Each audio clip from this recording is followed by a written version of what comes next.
Good morning friends. Science మన జీవితంలో ఎన్నో విప్లవాత్మకమైన మార్పులు తీసుకువచ్చింది. లైట్ బల్బ్స్ ఇన్వెన్షన్ దగ్గర నుంచి స్పేస్ ఎక్స్ప్లోరేషన్ వరకు అన్నీ కూడా సైన్స్ అండ్ టెక్నాలజీ మనకు అందించిన గిఫ్ట్స్ అని చెప్పుకోవాలి. అభివృద్ధి చెందుతున్న టెక్నాలజీని ఉపయోగించి మనిషి ఎన్నో కొత్త కొత్త ఆవిష్కరణలను చేయటం మొదలుపెట్టాడు. కానీ టెక్నాలజీ అంతగా అభివృద్ధి చెందని ఆ కాలంలో కూడా కొంతమంది సైంటిస్టులు గొప్ప గొప్ప ఆవిష్కరణలు చేసి ప్రపంచ చరిత్రను తిరగరాశారు. వీళ్ళు గనక లేకపోతే మన ప్రపంచం ఎలా ఉండేదో అనిపిస్తుంది. అటువంటి సైంటిస్టులలో ఇద్దరు మన దేశ సైంటిస్టులను గురించి తెలుసుకుందాం. ముందుగా సర్ సివి రామన్ గారు ఇండియన్ ఫిజిషియన్. ఈయన మోస్ట్ ఇండియన్ సైంటిస్టులలో ఒకరు. రామన్ పూర్తి పేరు చంద్రశేఖర వెంకట రామన్. ఈయన 7th నవంబర్ 1888లో తమిళనాడులోని తిరుచారపల్లిలో జన్మించారు. చిన్నతనం నుంచే రామన్కి సైన్స్ అంటే చాలా ఇష్టం. దానికి తోడు తన తండ్రి కూడా అదే కళాశాలలో ఫిజిక్స్ ఫ్యాకల్టీ చేస్తుండటం ద్వారా ఫిజిక్స్ వైపు అతని ఇంట్రెస్ట్ మరింతగా పెరిగింది. ఆ ఆసక్తితోనే ఫిజిక్స్లో గోల్డ్ మెడల్ సాధించడం జరిగింది. రామన్ మ్యూజికల్ ఇన్స్ట్రుమెంట్స్ పైన కూడా రీసెర్చ్ చేసేవారు. ఇతని తల్లి గొప్ప వీణ ప్లేయర్ అవటం చేత వీణ, వయలిన్, తబలా, మృదంగం వంటి ఇండియన్ డ్రమ్స్ మీద రీసెర్చ్ చేశారు. ఇదే అతని మొట్టమొదటి రీసెర్చ్. ఒకరోజు రామన్ గారు షిప్లో ట్రావెల్ చేస్తూ ఉండగా ఒక ఆలోచన వచ్చింది. పైన ఉండే ఆకాశం, క్రింద ఉండే సముద్రం, ఈ రెండూ కూడా బ్లూ కలర్లోనే ఎందుకు ఉంటాయి అని. దీనికి కారణం ఆకాశం నీలిరంగు సముద్రపు మీద రిఫ్లెక్ట్ అవ్వటం కాదు అని ఆయన అనుకున్నారు. సముద్రపు నీరు గుండా కాంతి ప్రవహించేటప్పుడు లైట్ స్కాటరింగ్ చెందటం దీనికి కారణం అని గ్రహించాడు.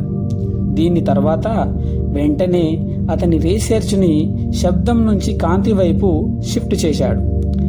లైట్ స్కాటరింగ్ మీద రీసెర్చ్ చేసి బ్లూ రేస్ మాత్రమే సముద్రంలో ఎక్కువ లోతులోకి వెళతాయి అని, అందుకే సముద్రపు నీరు బ్లూ కలర్లో ఉంటుందని తెలుసుకున్నాడు.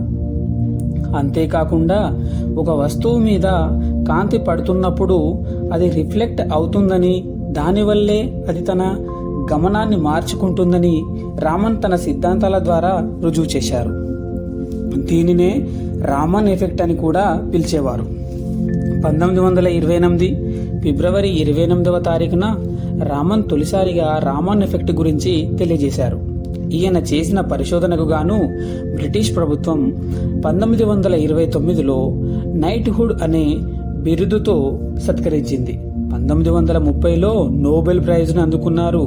1947లో ఫ్రాంక్లిన్ మెడల్, 1954లో భారతరత్న లభించాయి. తర్వాత 1957లో సోవియట్ యూనియన్ లెనిన్ బహుమతితో సత్కరించింది. చివరి వరకు సైన్స్ అభివృద్ధి కొరకే పాటుపడుతూ 21 నవంబర్ 1970న కన్నుమూశారు. సివి రామన్ తన టాలెంట్తో సైన్స్లో రామన్ ఎఫెక్ట్ని కనుగొని సైన్స్లో ఘనత సాధించిన మన ఆసియాలోని ఏకైక వ్యక్తి. అందుకే ఆయన గౌరవార్థం ఫిబ్రవరి 28వ తారీఖున నేషనల్ సైన్స్ డేగా భారత ప్రభుత్వం డిక్లేర్ చేసింది. తర్వాత మనం చెప్పుకునేది అబ్దుల్ కలాం గారి గురించి. మన అబ్దుల్ కలాం గారు ఇండియన్ సైంటిస్ట్, ఏరోస్పేస్ ఇంజనీర్ మరియు ఇండియన్ ఫార్మర్ ప్రెసిడెంట్ కూడా. కలాం గారు పూర్తి పేరు అబుల్ ఫకీర్ జైనులాబ్దీన్ అబ్దుల్ కలాం.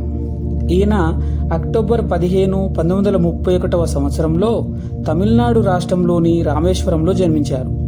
చిన్నతనం నుంచి కలాంకి యుద్ధ పైలట్ కావాలనే కోరిక ఉండేది. కానీ ఆ కోరిక నెరవేరకపోవడంతో ఏరోనాటికల్ ఇంజనీర్లో సైంటిస్ట్గా మారారు.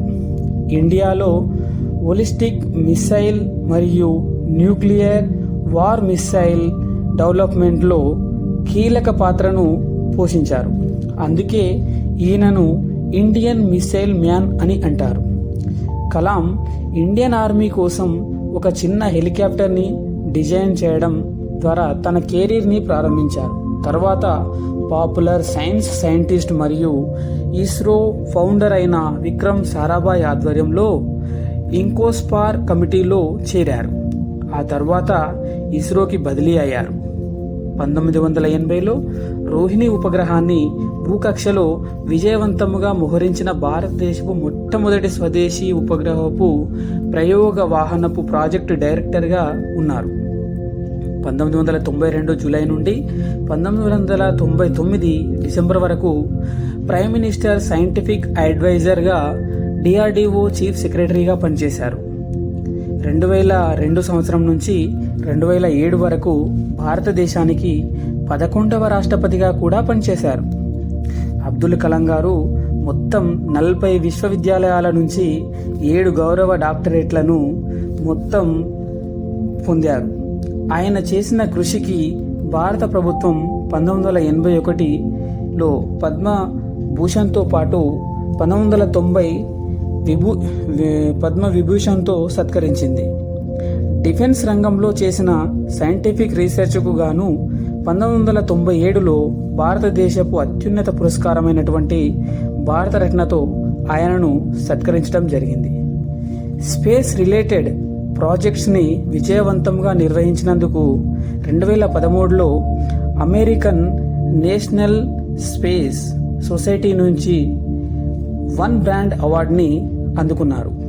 మన దేశం గర్వించదగ్గ ఈ గొప్ప వ్యక్తి షిల్లాంగ్లోని ఐఐఎంలో స్టూడెంట్స్ని ఉద్దేశించి ప్రసంగిస్తూ హఠాత్తుగా కుప్పకూలిపోయారు. 2015 జూలై 27వ తారీఖున గుండెపోటుతో మరణించారు. కలాం గారి మరణం తరువాత ఆయన గౌరవార్థం తమిళనాడు రాష్ట్ర ప్రభుత్వం అక్టోబర్ 15ని యూత్ రెనౌన్స్ డేగా ప్రకటించారు. ఫ్రెండ్స్, మీకు నచ్చితే షేర్ చేయండి, ఒక లైక్ కొట్టండి. మీకు ఇలాంటి మరిన్ని విషయాలను మీ ముందుకు తేవటానికి ఈ ఛానల్ను సబ్స్క్రైబ్ చేయండి. Thank you friends.